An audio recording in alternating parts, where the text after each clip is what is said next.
Coming up on your 10 o'clock news, seasonal stress. The holidays just add a layer of pressure to do everything, to be perfect. Between holiday parties, working, and finding time to shop, this season of giving could be hard on the hearts. Plus, I'm Jonathan Ambarian at the state capitol. The Montana Secretary of State's office says they'll be using a federal government database to check the citizenship status of registered voters. I'll have more on what's changing. And later, a living lesson in history. Ni Stu Ni Taniku Brianna Juno for MTN News, where students at Bolshoi Elementary in Browning brought history to life, transforming their school into a living wax museum. All the details on this coming up. Students in Browning are bringing local heroes to life with the return of their Wax Museum event. From Montana's news leader, this is the MTN 10 o'clock news. Well, thank you for trusting KRTV for your 10 o'clock news. I'm Tom Wiley. First this evening.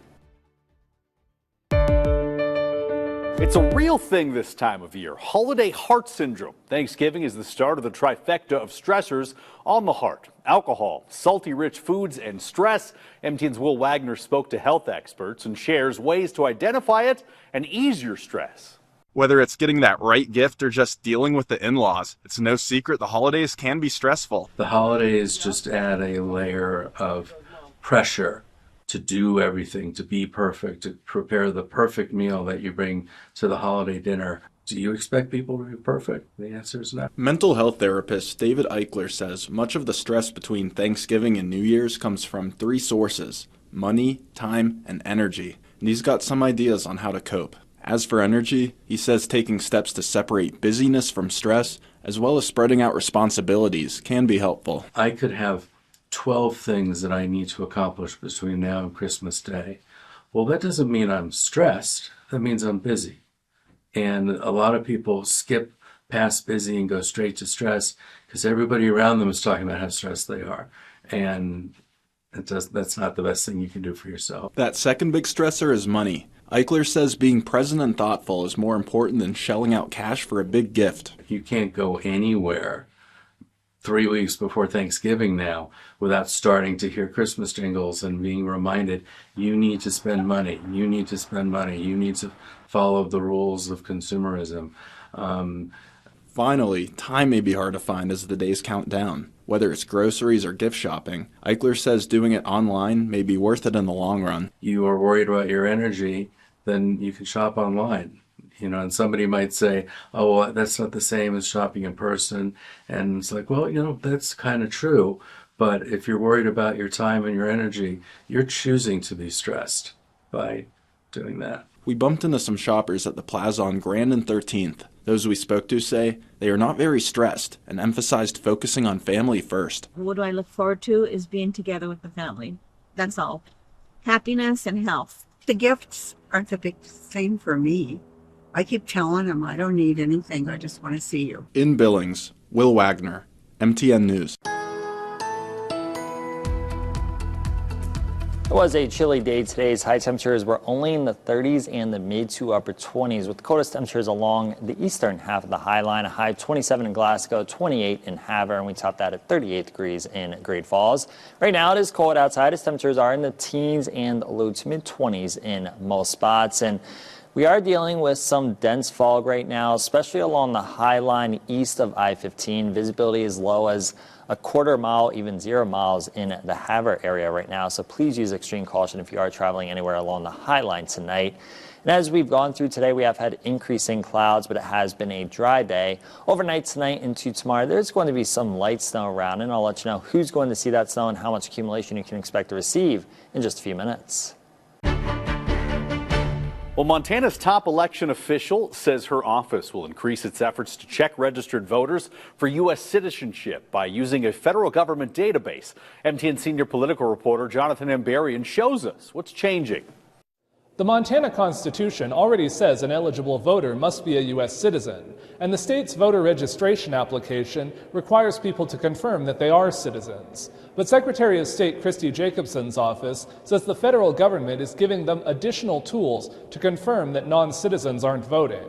The Trump administration announced earlier this year that they were changing policies on the SAVE database to make it easier for states to check voter records against it. Jacobson's office announced it plans to start using the database to verify Montana voters' citizenship soon. In a statement, Jacobson said, quote, "Thanks to President Trump's leadership, Montana now has direct access at no cost to citizenship data that previous administrations refused to allow. Every eligible Montanan has the right to have their voice heard at the ballot box, and only those qualified and eligible should cast a ballot in our elections." Jacobson's office says the work should be completed within the next year. They say they will be checking all registered voters, not only specific records. The SAVE database has previously been used to verify people's eligibility for things like federal benefits. Some voting rights advocates have warned that the database isn't fully reliable, and that there could be cases where a voter is mistakenly identified as a non-citizen. If you want to confirm your registration status, you can use the Secretary of State's Voter Information Lookup tool. You can find a link on our website.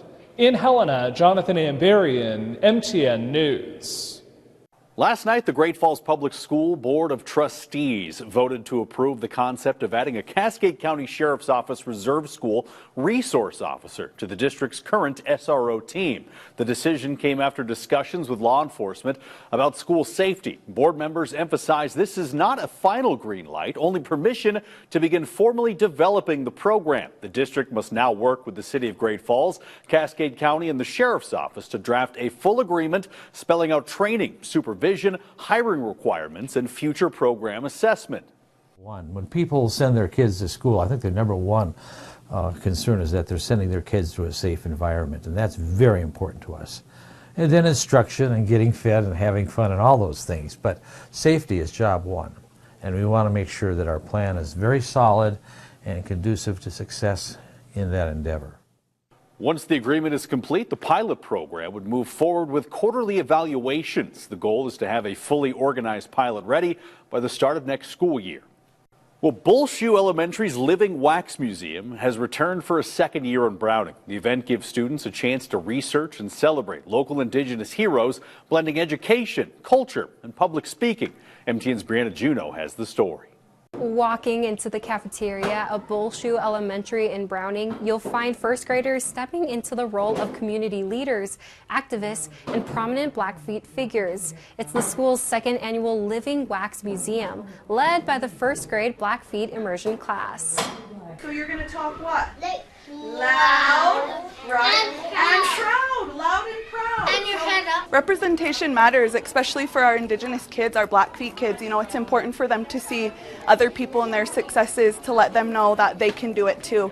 And it's just healthy and works up their self-identity. Each student and their family spent several days coming up with a community member or a key Indigenous figure, creating a poster board and practicing presenting in both Blackfeet and English. I'm from Browning, Montana. What inspired you about your person? He was brave. First grader Ollie portrayed a Blackfeet warrior. We've been practicing every day at school. What inspired you about your person? I wanted to be a bull rider. And Grit took on the role as bull rider Dakota Lewis. He says his favorite part: putting the pictures on. The cafeteria was lined with poster boards and applause as each student presented their figure. I'm beyond proud of my kids. They're 7 years old and they're doing public speaking, and this is important for them. You know, we always talk about when they're learning the language, you talk loud and proud, and they have that down. So they did really good, and I'm super proud of them. At Bullshoe Elementary, history isn't just something these students learn, it's something they bring to life. In Browning, Pita Sapuaki, Brianna Juneau, MTN News. It is a test of strength for one deputy at Sims High School for the Students Turn Pages into Pounds event. We'll have that story on MTN News. From Montana's news leader, you're watching the MTN 10 o'clock news. A recent reading challenge in Sims resulted in a big lift for one Cascade County Sheriff's deputy. It was all part of a collaborative effort to inspire students to reach big reading goals. MTN's Justin Robichaux has the story.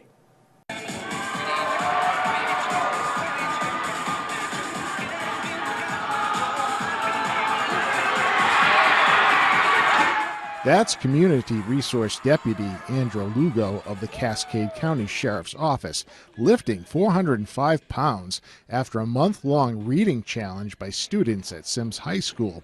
Lugo says the number of pages students read determined the weight he would attempt to lift. Yeah, working my way up. Each grade had its own amount of pages that they read, and which led to a certain amount of weight, and so just working my way up to the heaviest one, and the 6th grade took it all. Sims High School music teacher Sarah Davidson explains the reading curriculum for students leading up to the event. Each day they would read for their 28 minutes, and we would calculate each day how many pages each student read, and then we would add them all together. For Davidson, Lugo does so much for the school community. He's helped us with a lot of preparation for our lockdowns, our fire drills. He's here in the halls.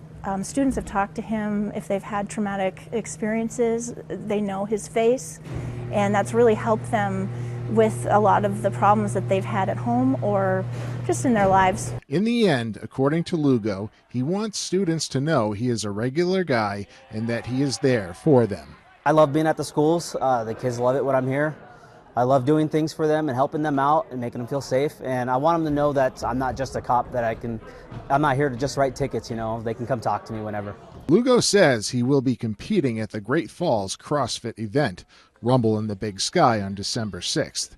He's looking to break the record of 385 pounds in the pause bench press for his weight class. In Sims, Justin Robichaux, MTN News.